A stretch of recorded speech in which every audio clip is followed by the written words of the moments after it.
فيلم نبيل الجميل اخصائي تجميل، اخر افلام محمد هنيدي، موسم ونص الدنيا يا جماعه، مقدمات كتير، هقول رايي في الفيلم على طول. هل الفيلم حلو؟ لا. هل الفيلم وحش؟ برضه لا. امال ايه؟ فيلم عادي جدا يا جماعه، عادي قوي قوي يعني.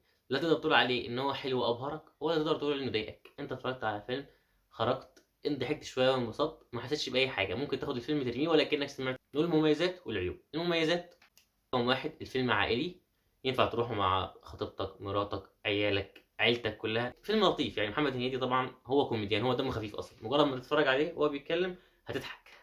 اقوى ميزه في الفيلم الصراحه من وجهه نظري محمد سلام كان بيظهر على الشاشه، يقول اي افيه، يعمل اي حاجه، كنت انا بضحك.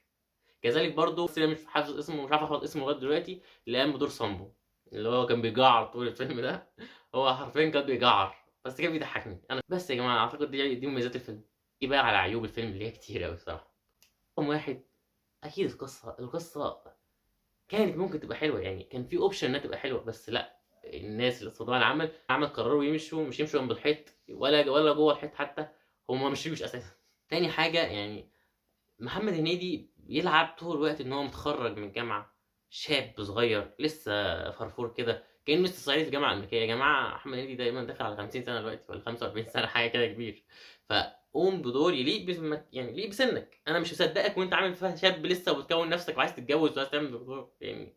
مش داخله دماغي الصراحه. نور يعني، نور الصراحه يعني انا مش شايف اي دور اللي عملته الصراحه يعني. انت اي حد ممكن يتحط مكان نور، اي ممثله حرفيا حط مكان نور هتقوم بالغرض.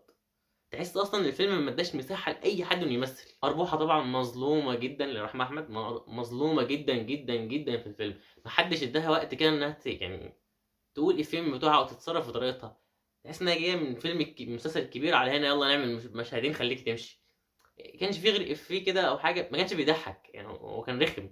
بس تعليقات الناس حواليها هم اللي كانوا بيضحكوا. النهايه يا جماعه برضو دي من العيوب الباينه قوي في الفيلم. اي حد شاف فيلم ابيض واسود قديم هيفهم ان النهايه دي متكروته. اللي هو يلا يا جماعه عايزين نقفل الفيلم، يلا ساعه ونص عدوا، يلا نقفل الفيلم عشان الناس زمانها زهقت في السينما.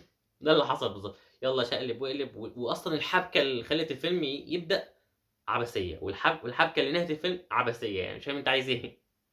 انا ما عنديش مشكله لو هتجيب لي فيلم ما فيش فيه قصه اصلا، بس ضحكني. انا ما عادش طول الفيلم بضحك، انا ضحكت على يعني في الفيلم مثلا، ضحكت يعني. انا مش هقول ان انا ما ضحكتش، ضحكت شويه حلوين، بس مش كنت ميت من الضحك طول الفيلم يعني. مش افلام محمد هنيدي القديمه يعني.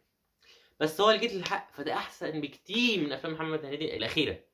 يعني مثلا كان في كذا فيلم نزلوا كده، هتحس ان هم ما يتبلعوش. هو الفيلم ده ينفع تحطه ايه، في رينج كده بتاع يوم ملوش لازمه يعني، في نفس الفيلم، نفس رينج الفيلم ده. ممكن يبقى اقل شويه، ممكن يبقى احسن شويه، لكن نفس الفكره. تقييم نهائي للفيلم 5/6 في الرينج ده كده. هنقول 5 ونص. ووفروا فلوسكم واقعدوا في البيت اتفرجوا على الفيلم. بس وهي دي كانت المراجعة. لو عجبك الفيديو متنسوش تعملوا شير ولايك وسبسكرايب. سلام.